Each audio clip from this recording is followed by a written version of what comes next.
નમસ્કાર મિત્રો, એક્ઝામ રાહી ચેનલ ઉપર આપનું હાર્દિક સ્વાગત છે। આજે આપણે ગુજરાતનો સાંસ્કૃતિક વારસો જેમાં ગુજરાતના લોકનૃત્યો વિશે માહિતી મેળવશું। આગળના ભાગમાં આપણે ડિટેલની અંદર લોકનૃત્યો વિશે માહિતી મેળવેલી છે, તો હવે આમાં સંક્ષિપ્તમાં બધા જ નૃત્યો વિશે માહિતી મેળવશું। તો શરૂ કરીએ।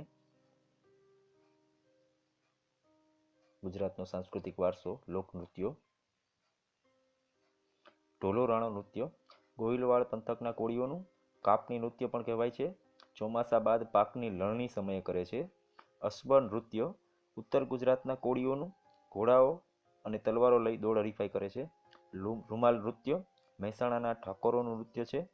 ઠાગા નૃત્ય ઉત્તર ગુજરાતના ઠાકોરોનું હાથમાં તલવારો અને પોતાના પોશાકમાં। ટીટોળો ભાલ પ્રદેશ અને સૌરાષ્ટ્રની કન્યાઓ દ્વારા કરવામાં આવે છે। ચાળો ડાંગના આદિવાસીઓનું નૃત્ય છે।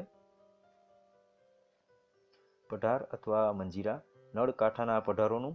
ગોફ ગૂંથણ નૃત્ય સૌરાષ્ટ્રના કોળી અને કણબીઓનું, જેને સોળંગા રાસ પણ કહેવામાં આવે છે। મેર નૃત્ય પોરબંદરના મેરકોમનું, દાંડિયા તાળી અને તલવાર વડે કરવામાં આવે છે। ટિપ્પણી નૃત્ય સૌરાષ્ટ્રની કોળી કોમનું અને ખારમણ બહેનોનું। હિંચ નૃત્ય ભાલ પ્રદેશ અથવા કાઠિયાવાડમાં રમવામાં આવે છે। ડોકા અથવા હુડા રાસ સૌરાષ્ટ્રના ભરવાડોનું, કાન અને ગોપીના ગીતો પર રાસ કરવામાં આવે છે।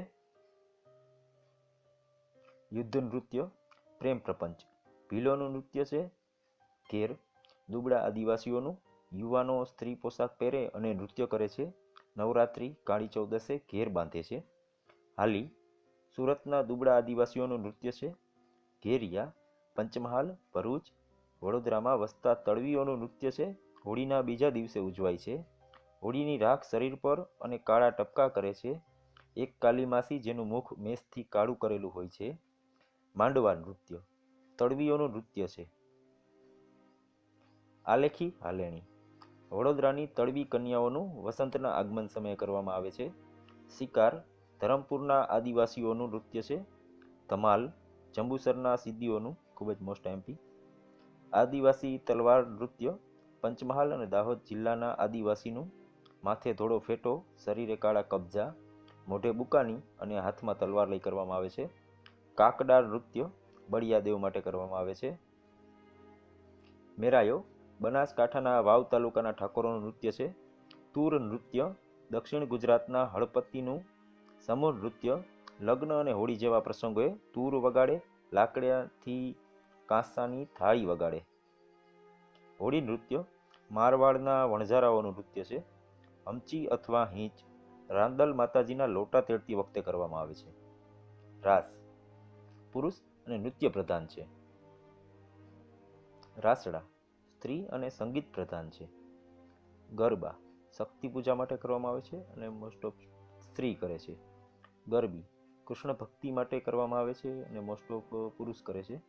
મરચી નૃત્ય તુરી સમાજની મહિલાઓ તાલી પાડ્યા વિના અંગ ચેષ્ટાઓ દ્વારા નૃત્ય કરે છે। ઉત્તરાર્ધ શાસ્ત્રીય નૃત્ય મહોત્સવ મોઢેરા જાન્યુઆરી મહિનામાં ઉજવાય છે। વાસંતોત્સવ ફેબ્રુઆરીમાં ગાંધીનગરમાં આયોજિત થાય છે। રણોત્સવ કચ્છમાં ડિસેમ્બર અને જાન્યુઆરીમાં આયોજિત। ડાંગ દરબાર માર્ચ મહિનામાં આહવામાં આયોજિત। ધન્યવાદ। હવે પછીના સમયમાં ગુજરાતના મહત્વના વિષયોના વિડીયો જોવા માટે જોડાયેલા રહો અમારી સાથે એક્ઝામ રાહી ચેનલ પર। તો આ હતો બીજો ભાગ, જેમાં આપણે ગુજરાતના લોકનૃત્યો વિશે ટૂંકમાં માહિતી મેળવેલી। આના પછીના ગુજરાતના લોકનાટકો અને ફિલ્મ ઉપર, જે જૂના ફિલ્મ નાટકો છે એના ઉપર આપણે વિડીયો જોઈશું। ત્યાર સુધી જોડાયેલા રહો મારી સાથે। ધન્યવાદ। Thank you.